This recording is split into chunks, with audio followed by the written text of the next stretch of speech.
Hoje eu quero conversar com vocês um pouquinho sobre o filme Dona Flor e seus dois maridos. É um filme de 1979, é um clássico, baseado no livro do Jorge Amado. Como começar a falar desse filme?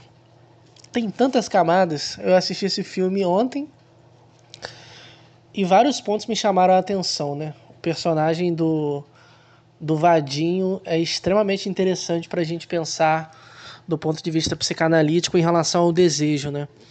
Nesse caso, o desejo das mulheres. Lembrando que o vídeo tem spoilers, então se você não assistiu esse filme ainda, assista, né? Tá disponível na plataforma da MUBI. Depois você volta aqui no episódio e continua assistindo. Como começar a falar desse filme?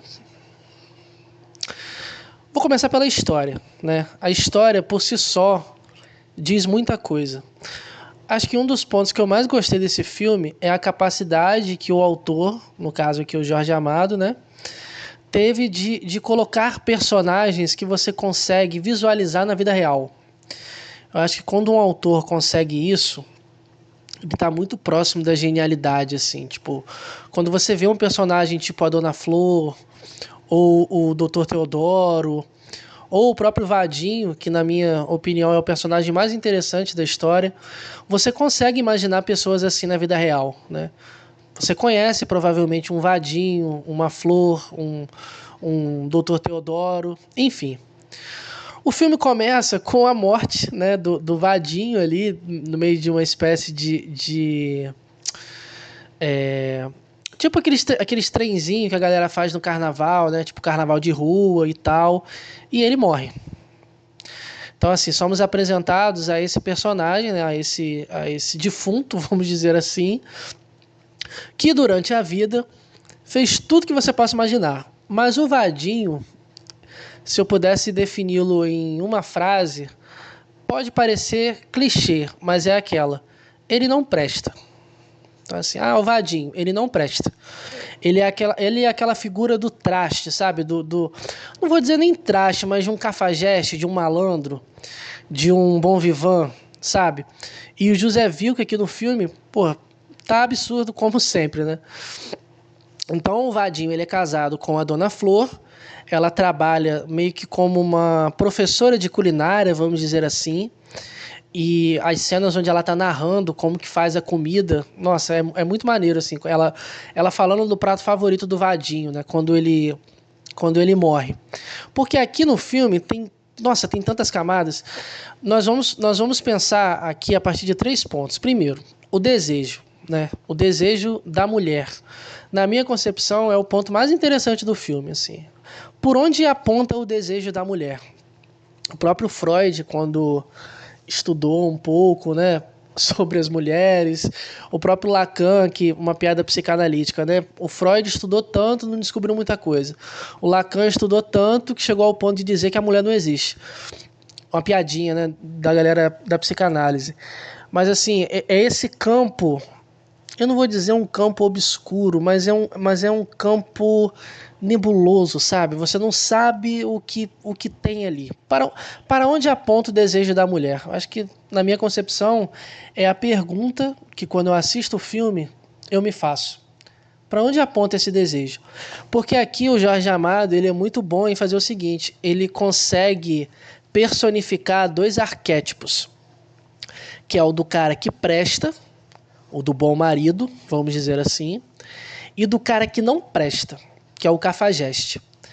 Aqui, vamos pensar da seguinte maneira: nós temos o cafajeste e temos o bom marido. Esses 2 arquétipos aqui. Temos o Vadinho, né, do lado do cafajeste, e o Dr. Teodoro, né, do lado do bom marido. Só que, qual que é o ponto central do filme? Se você parar para pensar do ponto de vista psicanalítico, é a insatisfação dessa personagem. Ela é insatisfeita com os 2, ou melhor, será que ela é insatisfeita com os 2 ou ela só é satisfeita se tem os 2? No decorrer do vídeo, você vai entender por que eu estou fazendo essa pergunta. Então, o espectador vai sendo apresentado essa história, né, esse casal. Temos aqui a Flor, que é o típico arquétipo daquela esposa submissa, calma, pacata, do lar, que se preocupa com o marido, que não fala alto, que não briga, que não discute. Eu acredito que o fato da profissão dela, né, ser cozinheira, né, e tipo, ela ensina também a fazer pratos, essa questão da comida, de cozinhar, remete muito a algo muito maternal, né? Tipo, a sua mãe que fazia comida pra você e tal, e todo aquele arquétipo que eu já cansei de falar aqui no canal, que muitos homens possuem da figura da boa esposa. Então, assim, se você conversa com homens na faixa dos 25 aos 50 anos e pede para eles descrever uma boa esposa, possivelmente a descrição deles será uma descrição. Eles vão descrever uma mãe, sabe? Todas as características que na cabeça de um homem uma mãe possui, ele deseja que a esposa possua também. Então, assim, cuida do lar, aquela figura da mulher direita, da mulher que ninguém fala nada a respeito dela, da mulher que não frequenta determinados lugares. Tem uma cena que o Vadinho mesmo diz que não quer que ela frequente os lugares que ele frequenta, tipo cassino, né? Que ele é muito viciado em jogo. Uma mulher do lar, né? Dos cuidados, toda essa questão envolvendo a comida e tudo mais. Então, olha só. Temos esse arquétipo da esposa, eu não vou dizer esposa perfeita, mas da esposa ideal dentro da fantasia da maioria dos homens héteros aqui, né? Essa esposa que não vou dizer nem flerta, mas essa esposa que manifesta comportamentos maternais, vamos dizer assim, né? Aquela velha história que o homem procura ou a mãe dele na esposa, ou traços de uma mãe na esposa. Isso aqui é muito importante para você entender determinadas questões do desejo masculino, por exemplo, né? Principalmente na escolha de parceiras, dentro dessa perspectiva de casamento, né? O homem hétero, na maioria das vezes, essa escolha aqui não é uma escolha consciente, é uma escolha inconsciente. A gente usa o termo escolha para fins didáticos, mas é uma escolha inconsciente. O cara vai buscar na sua possível parceira ou características maternais, vamos dizer assim, como o cuidado, amor, atenção, serviço doméstico, e uma certa prestação de serviços, assim, né? de ser, no sentido de servir, né? O cara, né? Ou ele vai buscar realmente uma mãe, assim, ou ele busca uma mãe, no caso a mãe dele, inconscientemente, né? Toda aquela história do Édipo e tudo mais, né? Ou ele vai buscar nessa mulher características maternais. Aqui, a personagem da Flor, ela tá dentro desse arquétipo. Então, olha só. O José Amado, ele pegou 3 personagens e pegou 3 arquétipos. Eu acho que ele pegou 3 arquétipos, na verdade. E ele personificou esses arquétipos na figura do Vadinho, da Flor e do Teodoro.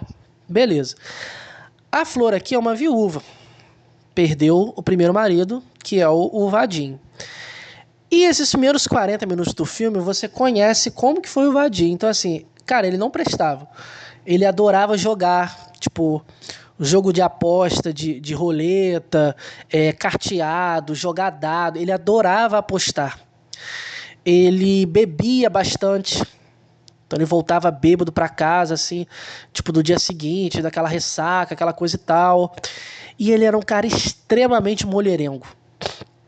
Extremamente mulherengo, de frequentar bordel, zona, né, o famoso puteiro, e até mesmo dar em cima das alunas da mulher dele. Então, assim, era aquele cara que não podia ver um rabo de saia, era um cara que era viciado em jogo, carteado, aposta e bebida. Todas as características que a maioria das mulheres detestaria ver no marido.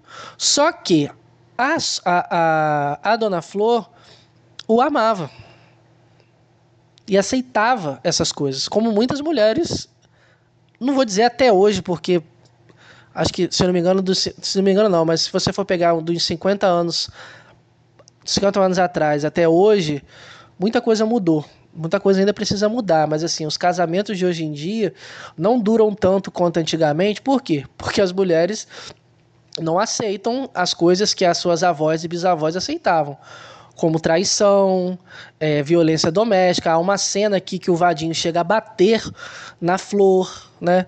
Um marido que aqui o Vadinho também é colocado como um vagabundo, Então, assim, ele não trabalha, pega dinheiro emprestado, pega dinheiro da esposa. Então, assim, ele tem todas as características de um traste, assim, de um cafajeste mesmo, de um cara que não presta. Nenhuma mãe gostaria de ter um vadinho como genro. Só que a Flor o ama. Só que tem uma característica aqui no vadinho que é algo muito interessante pra gente pensar, que é o seguinte: ele é o tipo de cafajeste que ele é bom de cama. Vou falar de maneira clara assim para vocês, assim. Ele é bom de cama e ele sabe dar prazer à esposa dele, à mulher dele. Há algumas cenas aqui dos dois se beijando, se tocando na cama e tudo mais. Existe uma química muito grande entre os dois. Preste atenção que isso aqui é muito importante. Há um ponto aqui que é o seguinte: ele sabe dar prazer à esposa dele. Ele sabe dar prazer à Dona Flor. Ele não presta, ele não vale nada, ele não tem qualquer tipo de característica de um esposo ou de um marido ideal, mas ele é bom de cama. Ele tem aquela coisa da pele, do tesão, do cheiro. Ele é um galanteador também. Por ser um malandro, eu acredito que isso pesa muito também, ele joga muito com as palavras. Ele sabe como seduzir, ele sabe como ludibriar ali, ele sabe como, eu não vou dizer manipular, porque aqui no filme não é essa a intenção do autor, acredito eu, mas ele sabe como levar, sabe? Tipo, ele seduz através das palavras, tipo, fazendo alguma conotação do tipo: ah, qual é o sabor da minha peladinha, né? O que ele tá falando ali, né? Da região genital da esposa dele. Aí ele fala mel com pimenta, né? O seu peito de abacate, o seu pescoço de não sei o quê. Ele é um cara que ele vai excitando a Flor só de falar. A maneira como ele toca. E ela não consegue resistir aos encantos dele. Nem mesmo depois da morte, porque esse é o ponto legal e interessante do filme, porque ele morre, mas ele continua vivo na fantasia da Dona Flor aqui, né? Ele continua ali, ninguém vê ele, tá morto, só que ela o enxerga. É uma parada meio sexto sentido, sabe? Que aquele garotinho via gente morta. Então, só a Flor vê o marido aqui, esse primeiro marido que é o Vadinho. Por que eu tô falando que é o primeiro? Quando ela fica viúva, tem um doutor na cidade, que não é muito bem um doutor, ele é um farmacêutico, mas aqui no filme, na história, é chamado de doutor. Acho que o autor aqui também brinca com isso, né? Essa é uma coisa muito, muito sabe, aquelas cidadezinhas de interior. Pô, o filme se passa, dá a entender ali na década de 50, de 60. Aquela história que a mulher tinha que casar com um homem rico, com um marido provedor, que a mulher deveria ficar em casa, cuidando do lar, que não deveria trabalhar. Então, ela conhece o Teodoro, esse doutor. É um cara inteligentíssimo, eloquente, sabe falar muito bem, tem um arcabouço teórico absurdo. Então, assim, tem uma cena que ele está falando de constelação, apontando para o céu, e ele começa a falar de planeta, e depois ele vai para a mitologia grega, e depois ele fala de literatura, e depois ele fala de música, tudo isso em 2 minutos, assim. É um cara extremamente inteligente. Sabe aquele tipo de cara assim, elegante, pomposo, que todo mundo olha com respeito ali naquela sociedade, naquela região ali? Então, é o Teodoro. É um cara que tem um poder aquisitivo, vamos dizer, ok, dentro daquela, né, dentro daquele universo, e ele, né, tá ali cortejando, vamos dizer, a Flor, e ele casa com ela. Eis que temos a lua de mel, que para mim é uma das cenas mais engraçadas e interessantes do filme, que revela também uma verdade quase absoluta na vida de algumas mulheres, que é o seguinte: ela tem esse marido que é um cara amoroso, não é um cara que bebe, não é um cara que chega em casa de ressaca, não é um cara vagabundo, trabalhador. É um cara muito respeitado, não faz ela passar vergonha, coisa que o Vadinho fazia. É um cara fiel, leal, coisa que o Vadinho não era. Aí tá ali na lua de mel, né? Ela tá esperando ele ali na cama, eles alugaram um quartinho numa pousada, ele toma banho, volta com o pijaminha dele, coloca a toalhinha dele em cima, né? Uma espécie de uma cômoda e tal, e ele deita na cama. Os dois começam a se beijar. Ele sobe em cima dela, beija no pescoço dela, penetra dentro dela. Quando ela diz, meu amor, cheia de tesão, ele gozou. Assim, ele dá 2 bombadinhas, gozou, virou pro lado e dormiu. Ele disse, nós vamos ter a eternidade, a nossa lua de mel será eterna, coisa e tal. Então, assim, na lua de mel dela, o seu marido deu 2 bombadinhas, gozou, virou pro lado e dormiu. Preste atenção nisso daqui. Temos um marido perfeito, perfeito, é um príncipe, perfeito. Trabalhador, honesto, tem uma imagem, né, que o pessoal respeita, leal, mas é impotente. Mas é impotente. Sim. Quando eu digo impotente aqui, estou falando do ponto de vista psicanalítico, né? Porque às vezes impotente, no senso comum, a pessoa logo associa ao cara que não consegue ficar de pau duro. Não é nesse sentido. Se um homem não consegue efetuar e completar, digamos assim, uma relação sexual propriamente dita, né? que leve prazer a uma mulher nesse sentido, pensamos numa impotência. Então, assim, o cara que não consegue ficar de pau duro, ou que não consegue manter uma ereção, ou que perde a ereção quando vai penetrar, se esse episódio acontece inúmeras vezes, repetidas vezes, com diferentes tipos de parceira, num determinado tempo, e se isso é frequente, nós estamos pensando numa impotência aqui, que pode ser ou não um sintoma do ponto de vista psicanalítico, ou uma inibição, né, do ponto de vista psicanalítico, dependendo da estrutura clínica desse homem. Se for um neurótico obsessivo ou se for um homem histérico. Beleza? Beleza. Outro tipo de configuração de impotência está nessa ejaculação precoce aqui. Por quê? Obviamente, dificilmente uma mulher consegue sentir, chegar ao orgasmo ou gozar com o parceiro durando 5 segundos, 10 segundos. Então, assim, a relação sexual aqui não aconteceu, entre aspas, propriamente falando. E ele também não deu continuidade, não aparece tipo assim, vamos fumar um cigarro aqui, daqui a 20 minutinhos eu volto. Não, ele deu uma, igual galo, igual coelho, acho que até o coelho demoraria mais, virou pro lado e dormiu. E não temos mais cenas dos dois transando. Então, assim, quando ela tá pensando em putaria, em sexo, desejo, ela sempre pensa no vadinho. Porque o vadinho é esse cara. É esse cara, né? É esse homem que conhece os caminhos, não vou dizer nem os caminhos, mas que conhece, que sabe para onde aponta o desejo dela. Então, olha só, estamos diante de uma mulher plenamente satisfeita por ter 2 maridos, no caso um que está vivo, né? O bom marido, o que provê, o que paga as contas, o que é leal, o que é fiel, o que cuida, o que protege, todo esse estereótipo. E temos um morto aqui, né? Uma espécie de um fantasma, vamos dizer assim, que dá prazer a ela. Então, aqui o Jorge Amado, ele faz o seguinte, na minha concepção. Ele une 2 arquétipos que muitas mulheres possuem. Só que, na verdade, esses 2 arquétipos aqui, se você pensar do ponto de vista masculino, ele está muito mais frequente, que é o seguinte, que é a ideia da esposa bela, recatada e do lar, esse arquétipo aqui, né? E a figura da puta, que está muito atrelada a essa questão do desejo, do sexo e tudo mais. Se o filme fosse o inverso, sei lá, seu cravo e suas 2 esposas, possivelmente a história teria esses 2 arquétipos, da esposa bela, recatada, do lar, dos cuidados domésticos, a mãe, a esposa, entre aspas, direita, e uma primeira esposa, vamos dizer assim, que não, entre aspas, que não valia nada, que dormia com vários homens, que era o tipo de mulher que as pessoas comentavam na rua sobre a conduta e etc e tal.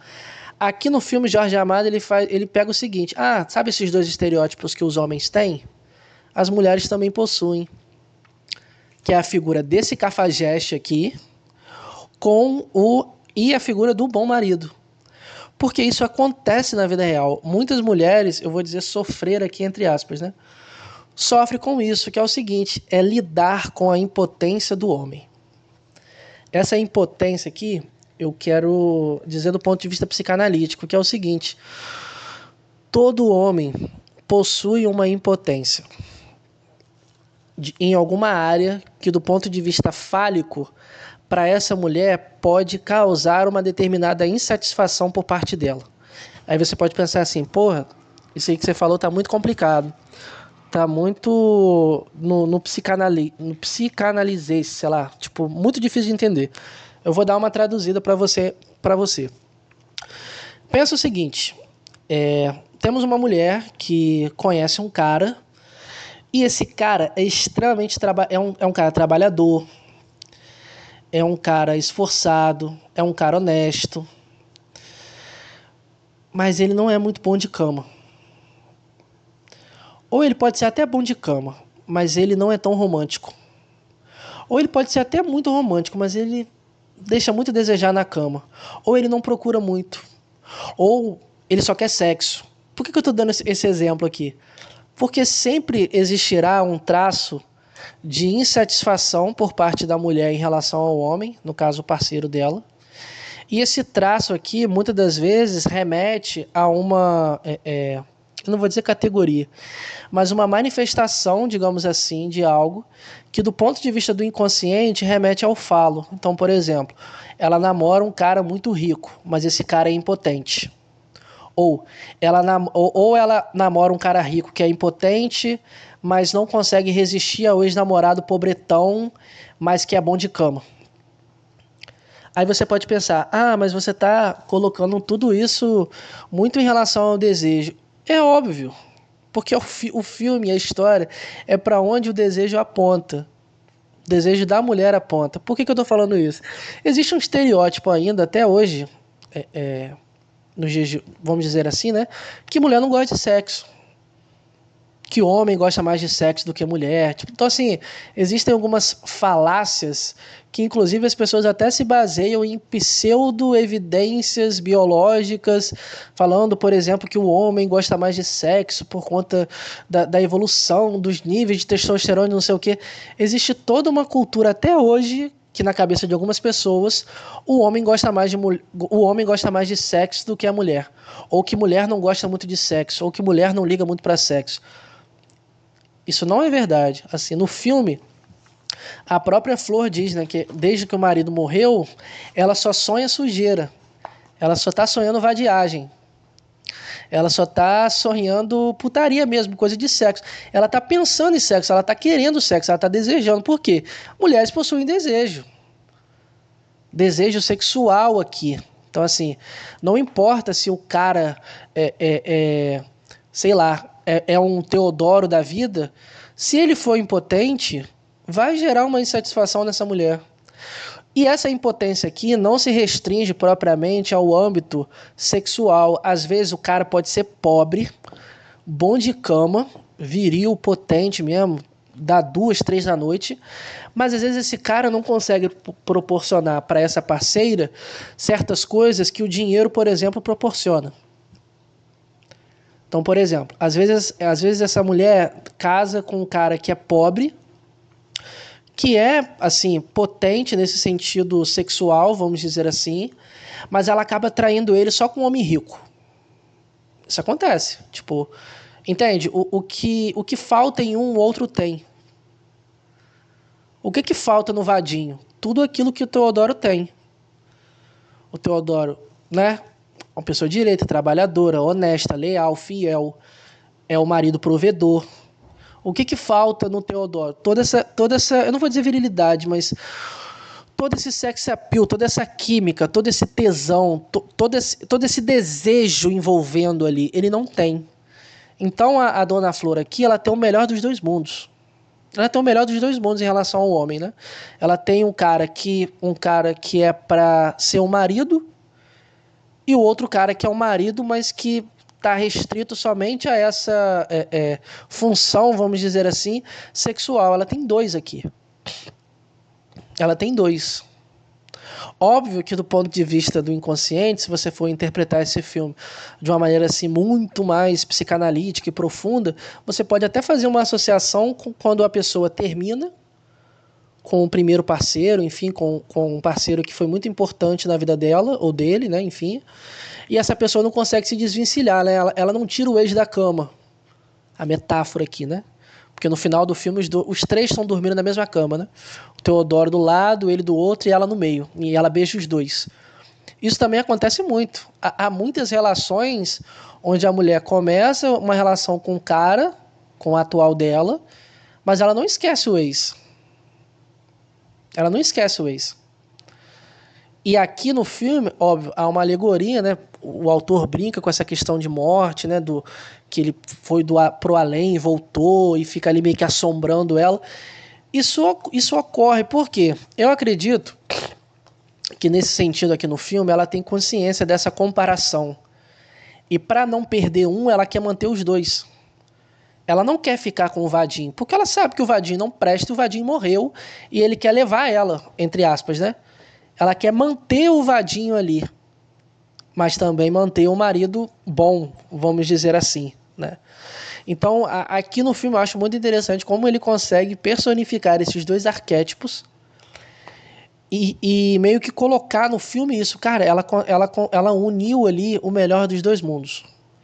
Sabe a fantasia que o homem tem? Que a pessoa às vezes fala assim, o cara quer uma dama na rua e uma puta em casa. Ou o homem, no fundo, quer a junção de uma mãe empregada e prostituta numa mulher só. Ou a junção de uma prostituta e uma mãe numa mulher só.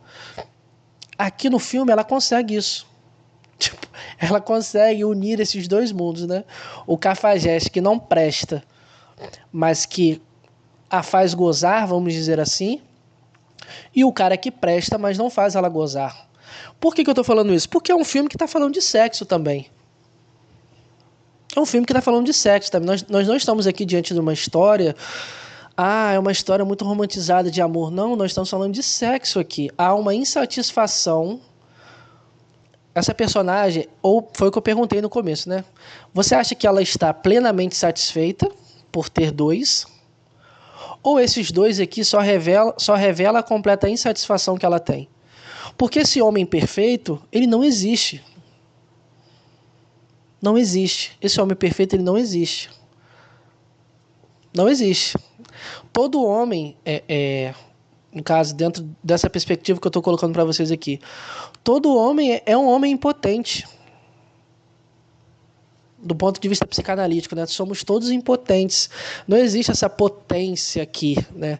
Essa suposta potência, no sentido fálico, porque somos todos castrados. O homem e a mulher são castrados. Somos todos castrados. Não existe esse homem potente, esse homem que não tem falha, esse homem que não tem falta, esse homem que não tem defeito, esse homem que não tem fraqueza, esse homem que não tem nenhuma fragilidade. Não existe. Não existe isso. Tipo, diante dessa... Por isso que quando você começa a estudar sobre histeria, você percebe isso, que é o seguinte: a melhor maneira de estudar desejo na psicanálise é estude as histéricas. Porque a histérica, ela é especialista em identificar a falta do outro. Porque, no fundo, ela faz isso para esconder a dela. Então, assim, histérica é especialista em identificar qual é a falta do outro. No caso aqui, o homem, né, dentro desse contexto. E ela consegue identificar exatamente o que falta naquele cara. E, preste atenção nisso daqui, a histérica identifica no outro o que falta. Identifica no homem o que falta. E ela procura ser para esse homem aquilo que falta. Mas ela primeiro identifica essa falta, entende? Então, por exemplo, vou te dar um exemplo. Vamos dizer que ela conhece um cara e ela identifica uma falta nesse cara do tipo, olha, eu percebo que ele tem uma falta nisso daqui. Falta para ele isso daqui. Uma pessoa que valorize ele. Uma pessoa que atenda os desejos dele. A histérica aqui vai procurar ser para esse cara exatamente aquilo que falta nele. Então, assim, do ponto de vista psicanalítico, a histérica identifica a falta no outro e procura ser para o outro aquilo que falta nele. O que falta do ponto de vista psicanalítico aqui? O falo. Então, assim, aqui no filme, nós estamos diante, por isso que eu, mais uma vez, acho esse filme e a história simplesmente genial. Porque a pergunta que eu te faço, você que estuda psicanálise, onde que está o falo aqui nesse filme? Quem eu falo aqui nesse filme? Porque nós estamos diante de dois homens impotentes. O Teodoro é impotente no sentido sexual e o Vadinho também é impotente. Percebe que essa impotência aqui, nós não podemos pensar somente do ponto de vista sexual, nós estamos diante de impotências aqui. O Vadinho não é um marido ideal, perfeito. Olha só, perfeito, sem falha, sem falta, que não é castrado. Muito pelo contrário, o Vadinho não presta. O Vadinho não está nesse lugar. Pior, o Vadinho ele tem outras. Ele diz que ele diz que a esposa é a preferida, mas que não é a única. Isso aqui é a morte para a maioria das histéricas, né, do ponto de vista. Lembrando, gente, pelo amor de Deus, esse podcast aqui, esse canal é de psicanálise. Quando eu digo histérica, não é no sentido de xingar uma mulher de histérica. É histérica do ponto de vista psicanalítico. A histeria aqui como uma estrutura clínica. Histeria, né? Neurose obsessiva, neurose fóbica, perversão, psicose. Então, a histérica que eu estou falando aqui é do ponto de vista estrutural, né? Uma estrutura clínica. A histérica é a morte para qualquer histérica ouvir isso do marido ou do namorado, do tipo, você é minha preferida. Por quê? Porque o desejo da histérica aqui é ser única. Ser única, ser o falo, não é um falo. Ser o falo, ser única. Então, assim, o Vadinho deixa isso escrachado. Olha só, você não é a única. Você não é a única. Você é minha preferida, mas você não é a única. Já aqui o Teodoro coloca ela como o quê? Como esse falo. Será que coloca como falo? Ou será que ela, através do casamento aqui, essa parte do episódio está bem, né? Psicanalítica, principalmente para você que já estuda psicanálise há um tempinho. Porque para a mãe da Flor, casar com Teodoro era um bom negócio, porque era um cara rico, era um cara ali que tinha uma condição. Percebe como que a ideia aqui, né, do casamento, né, do tipo... e outra coisa, que aqui também é interessante no filme, né, do ponto de vista psicanalítico. A Flor não consegue ter filhos. Não pode ter filhos. E o Vadinho também em nenhum momento quis adotar um, por exemplo. Inclusive, ela chega a pensar que o Vadinho teve um filho com uma prostituta. Mas ela confunde. Não é o Vadinho dela não fez isso. É outro Vadinho. Mas aqui ela não tem filho também. Então, olha só. Como que isso é psicanalítico? Tipo, ela está num casamento onde ela deseja ser mãe, mas ela não consegue ter esse filho. Lembra que eu comentei com vocês nos vídeos anteriores sobre as saídas do Édipo na mulher, que o Freud fala? Né? Ou através do casamento, olha só, ela tentando isso no casamento com Teodoro. Ou através de um filho, ela não consegue esse filho com o Vadinho. Então aqui, quando você começa a pensar, onde que está o falo? Está em tudo aqui. Está em tudo. Principalmente na ausência dele, assim, né? Porque não existe esse falo, entende? O falo é uma suposição neurótica. Não existe esse falo. Somos todos castrados, somos todos impotentes. Nossa, é um filme que tem tantas camadas, mas para você que curte esse tipo de assunto sobre desejo, falo e histeria, quando você assiste esse filme de maneira atenta, você consegue perceber essas nuances aqui, né? Mas, para mim, o maior ponto é esse, assim. Para onde o desejo da mulher aponta. Porque nós estamos diante de dois arquétipos, né? O arquétipo do cafajeste e do bom marido. Mas, no final, os dois são impotentes. Os dois são impotentes. E essa característica, né, vamos dizer assim, da histeria, que é muito interessante da gente pensar, porque a histérica, ela consegue identificar a falta do outro. E ela procura ser para o outro aquilo que lhe falta. Por isso que algumas mulheres muitas das vezes, tendem isso aqui do ponto de vista inconsciente, né? Tende a se apaixonar ou se interessar muito por cara duro. Tô usando essa palavra dura aqui para brincar com vocês mesmo. O cara, às vezes, que não tem grana, porra, não tem dinheiro, não tem instrução nenhuma, é tipo um pé rapado mesmo, e ela vai lá e se interessa pelo cara. E ela não consegue entender. Por que ela se interessa por esse cara, que não tem nada? Aí, muitas das vezes, essa mulher é a que tem dinheiro, é a que tem formação acadêmica, é a que tem um arcabouço teórico, cultural, absurdo. E às vezes essa mulher tem uma fantasia de que meio que querer transformar esse cara, entendeu? Pegar um cara pé rapado, pegar um rascunho, vamos dizer assim, e transformar esse cara em alguém, tipo, bem-sucedido, um médico, um advogado, um doutor de alguma coisa, um empresário. Tem muita mulher que inconscientemente faz isso. E não consegue entender, pô, por que eu me atraio tanto por homens que são duros, quebrados, homens que estão numa posição inferior à minha. Aqui também tem um ponto.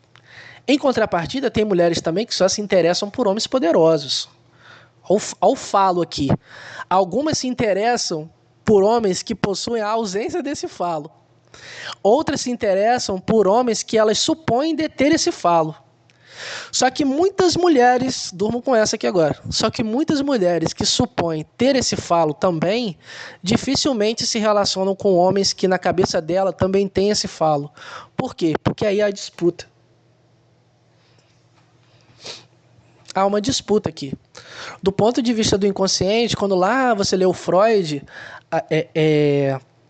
o Freud vê esse ponto, essas questões que eu estou falando aqui, de um ponto de vista muito, eu não vou dizer binário, mas maniqueísta, sabe? Tipo assim, ativo, passivo, dominador e dominado,